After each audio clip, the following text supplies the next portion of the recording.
Hello everyone, myself Srivalli, working as an assistant professor in the Department of Cybersecurity and Data Science in MLR Institute of Technology. So the overview of presentation includes introduction to rules of inference. We have already discussed in the last class and we have already seen in the valid document form also. So, and we are able to solve few more examples. Let us go for the second problem. So here, the question is here, show that R is logically derived from P implies Q, Q implies R and P. So from this, we can understand that here, the given premises are P implies Q, Q implies R and P. Means if you write in a structural format here, you will get P implies Q, Q implies R and P, therefore R. Means these three are premises and the next one is a conclusion here. So here if you observe, these are the three premises where you have to use this in the derivation, and after this, from this premises, you are able to reach the conclusion R. Then we can say that this is direct method rules of inference and this is called the desired conclusion. Means whenever you are reaching to this desired conclusion, we can say that, so this is the rules of inference which we have proved. So let us see this example again by constructing the table. So here the first column is premise number and the second column is step number, and here next is premises name,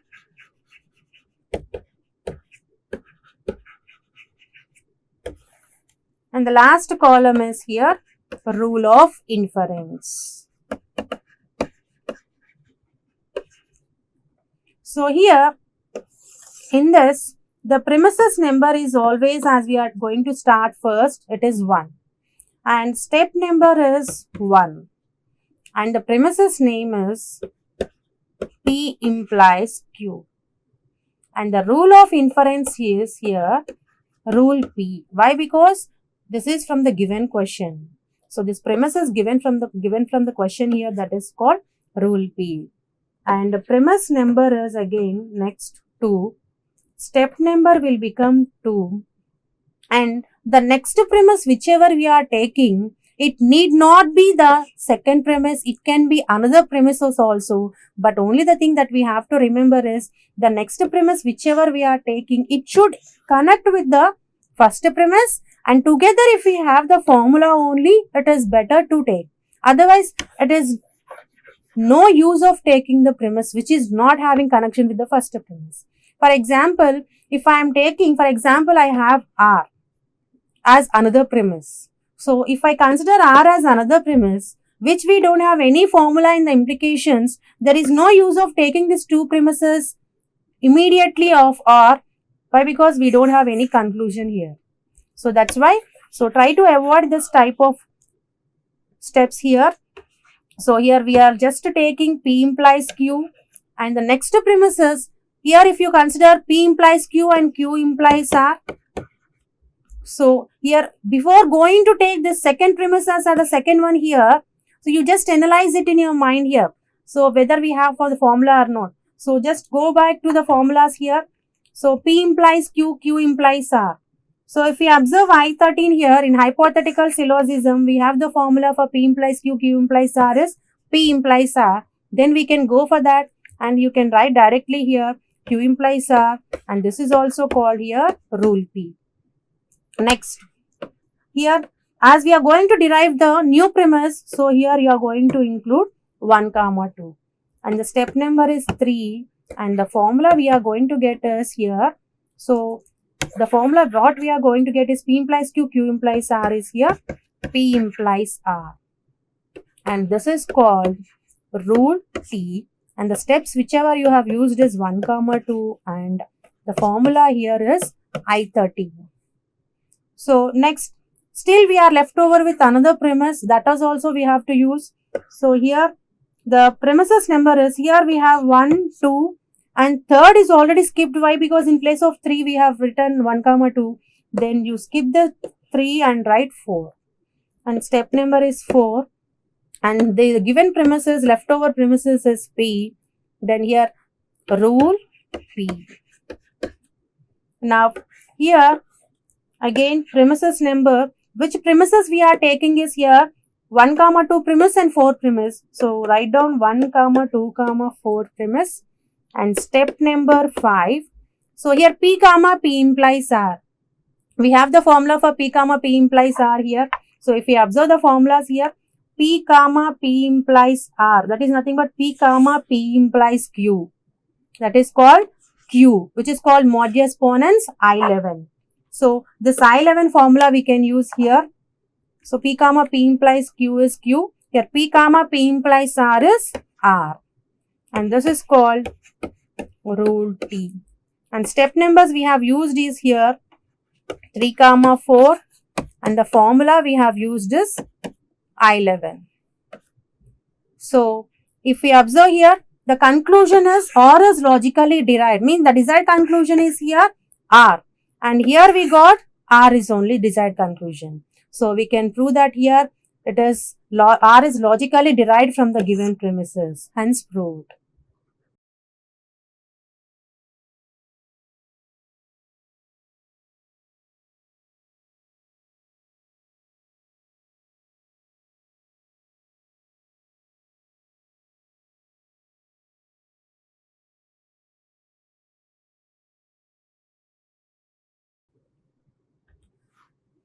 So in the same way, we have another question that is called P implies negation Q, Q or R, negation S implies P and implies negation R. So here, these are all the given premises and here we need to prove the desired conclusion as yes, which is nothing but the question is show that S is a valid inference.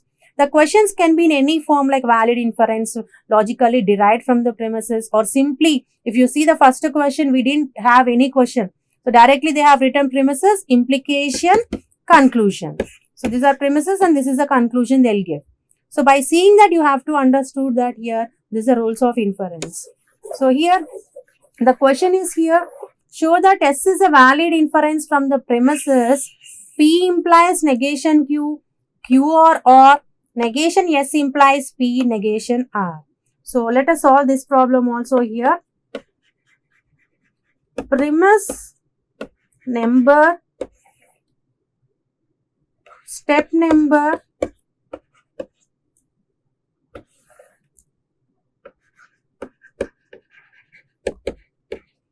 premise name,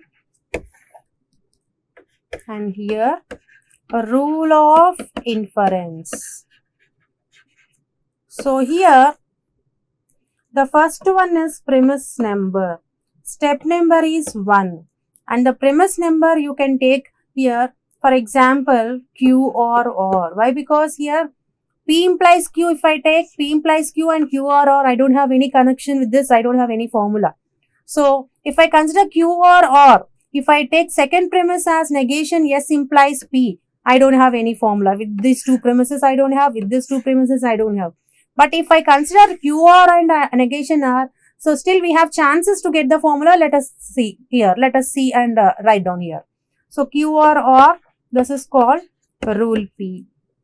And here this QR or by applying the commutative law that is in the equivalence formulas, so you can write it as step number 2 R or Q.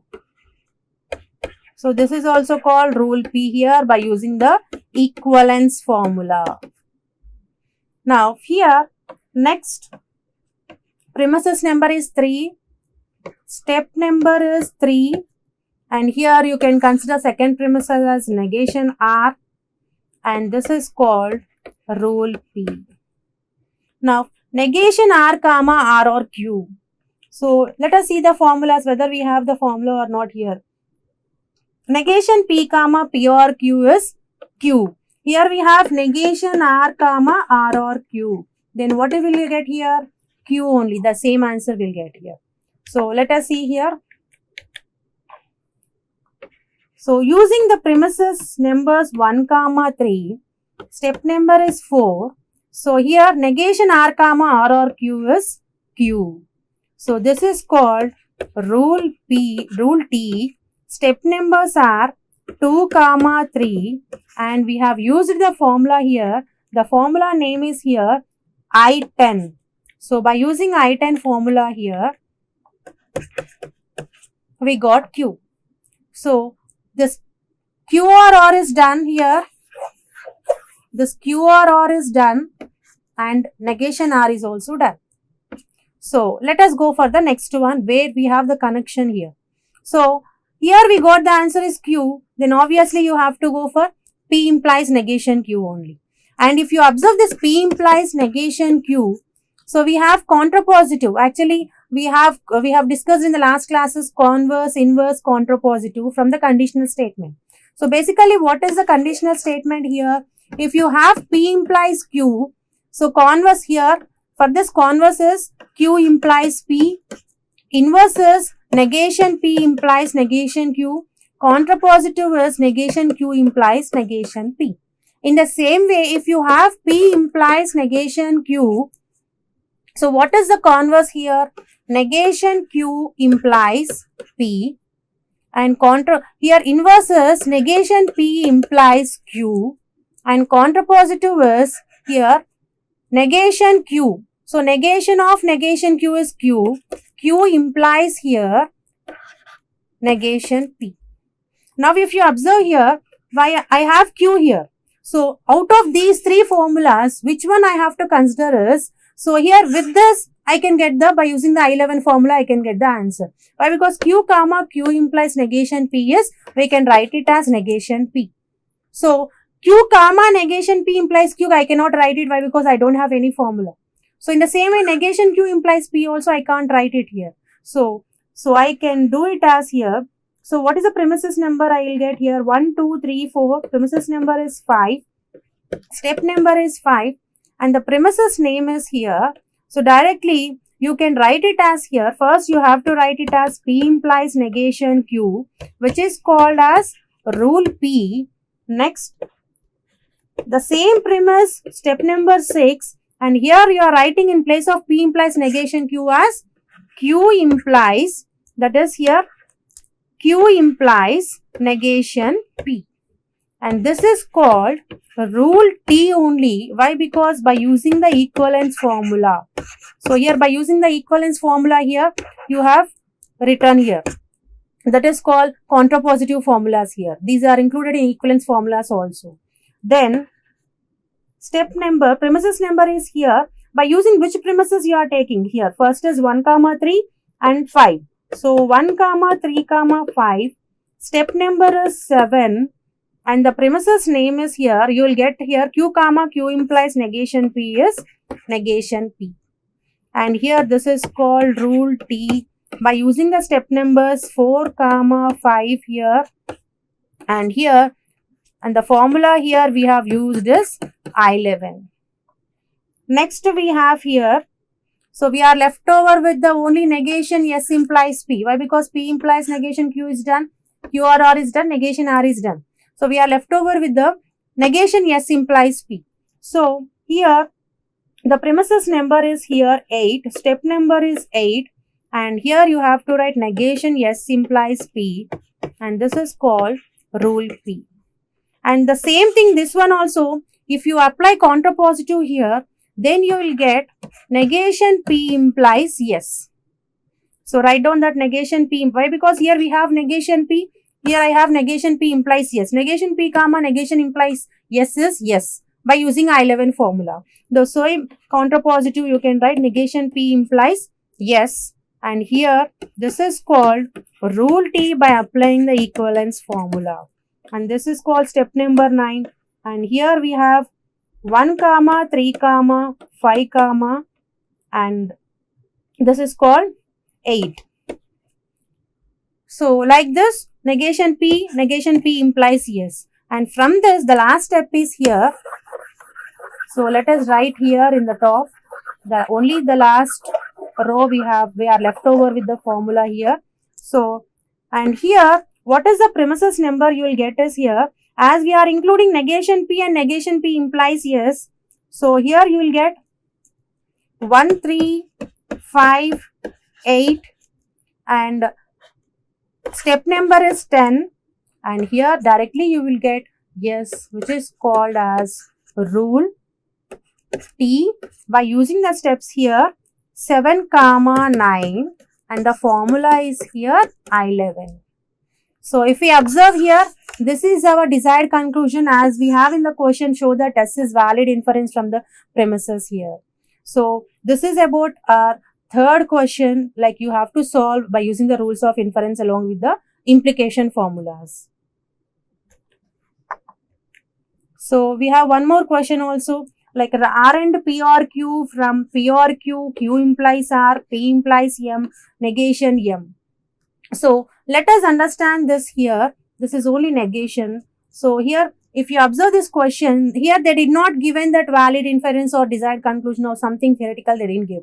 So directly R and P or Q from means these are all the premises you have to remember and this is a conclusion that you need to get it. So let us write down here premises number, step number,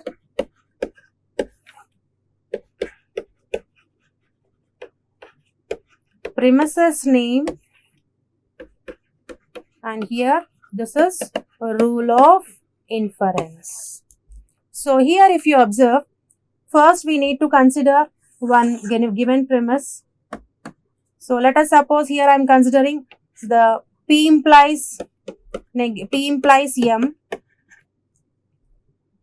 and this is called rule P. Same contrapositive if you apply here. So you will get negation M implies negation P by applying the contrapositive equivalence formula contrapositive. Then here the premises number is 3, step number is 3 here, and here the given premises is negation M, which is called as rule P. So now here by applying the 1 comma 3, that is negation M comma negation M implies negation P. So step number is 4.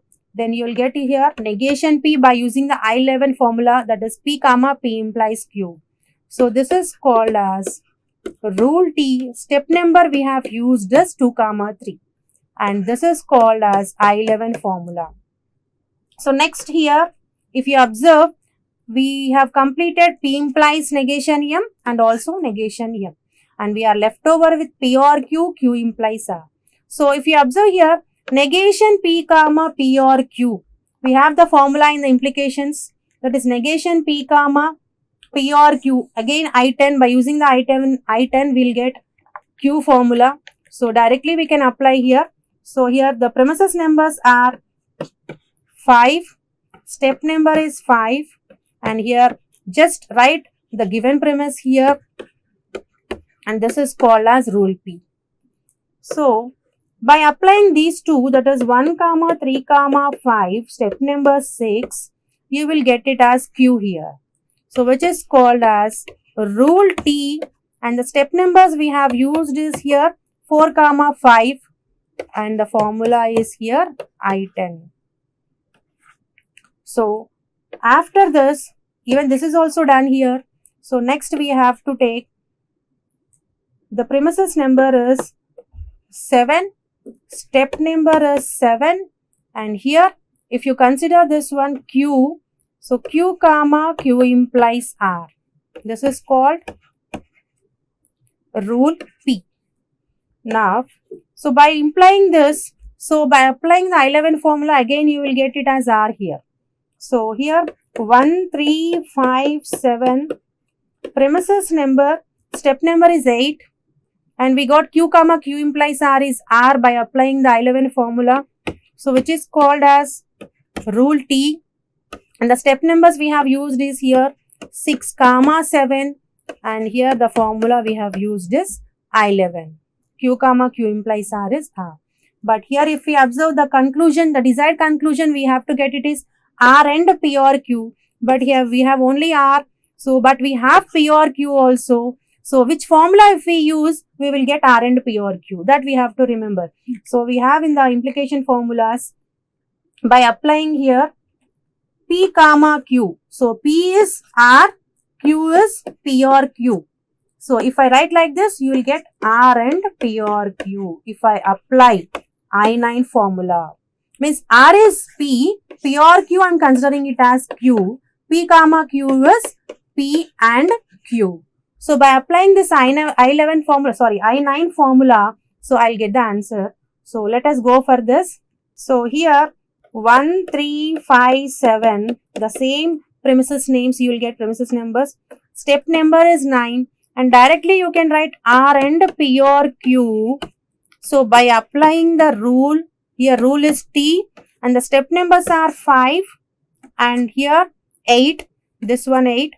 So 5 comma 8 and the formula I have applied is 9 and this is the desired conclusion. So like this we can prove here from the question the desired conclusion. So next let us go for the last problem. So one more problem we'll solve. Why? Because not only from the direct method we'll get the premises, sometimes you can get the questions like this word problems also.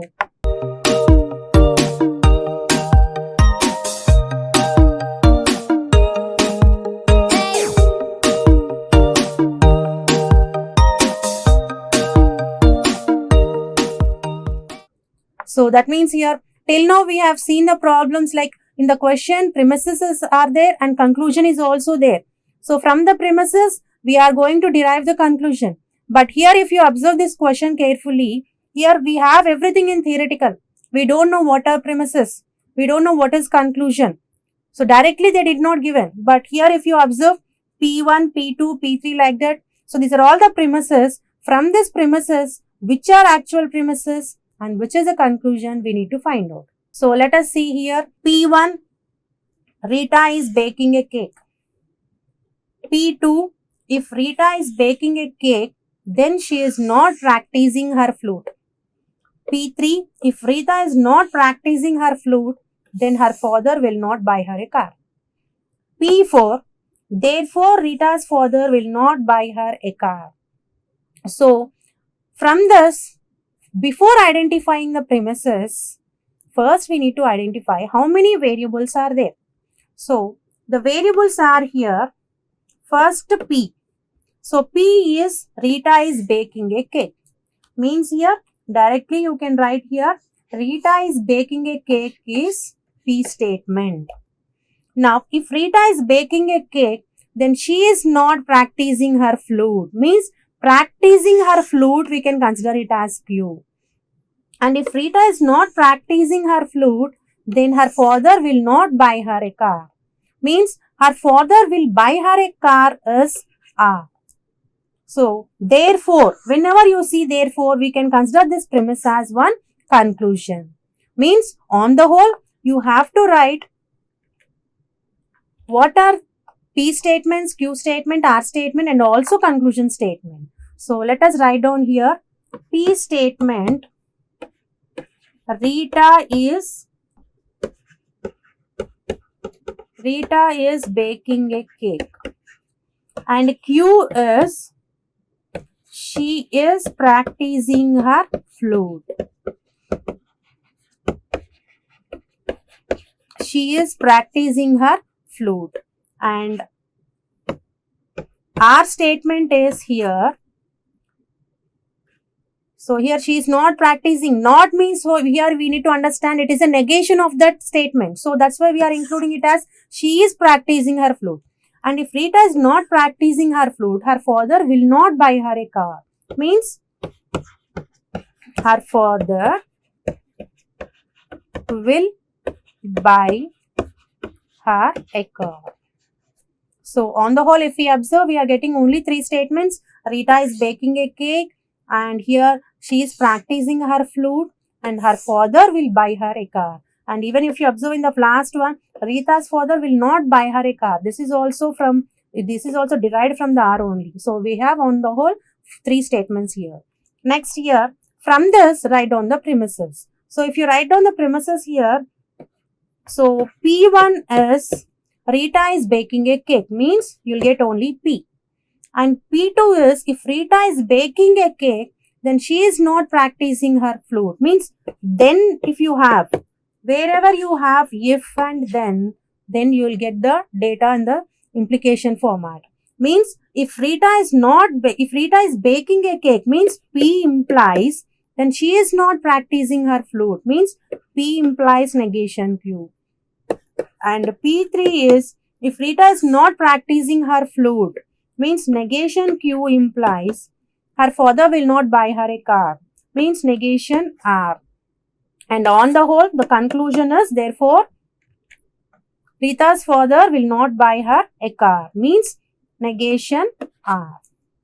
So if we observe here, so by this we can see that directly we can see that P comma P implies negation Q is negation Q by using the formula here, I11 formula, and here P negation Q comma negation Q implies negation R is here. You are going to get again negation R only by applying the I11 formula. So from this we got the answer directly, conclusion as negation R, which is our desired conclusion. So here if you apply here, just write down here, I am just writing here premises number, step number and premises name, and here rule of inference. So here as we have solved all the 4 problems, so everyone know that like how to solve this rules of inference. So from this word example, I have identified what are the variables here PQR and what are the premises, and directly you can apply here premises number 1, step number 1, and the first one is P, and this is rule P. And the second one is here premises 2, step number is 2, and the premises name is here P implies negation Q. So this is again rule P you will get, and here you will get 1 comma 2, premises number 3, and again you will get negation Q. This is called rule T by applying 1 comma 2 and I11 formula. And here if you observe, so step number premises number 4, step number 4, negation Q implies negation R. This is rule P. So like this, after this again negation Q comma negation implies negation R is here, you will get negation R only. So by applying the formula here, I11 formula, means on the whole we have used twice I11 formula and we have reached to the conclusion negation R. So this is step number, premises number 5, step number 5, and you are going to use this as rule T by using the I11 formula.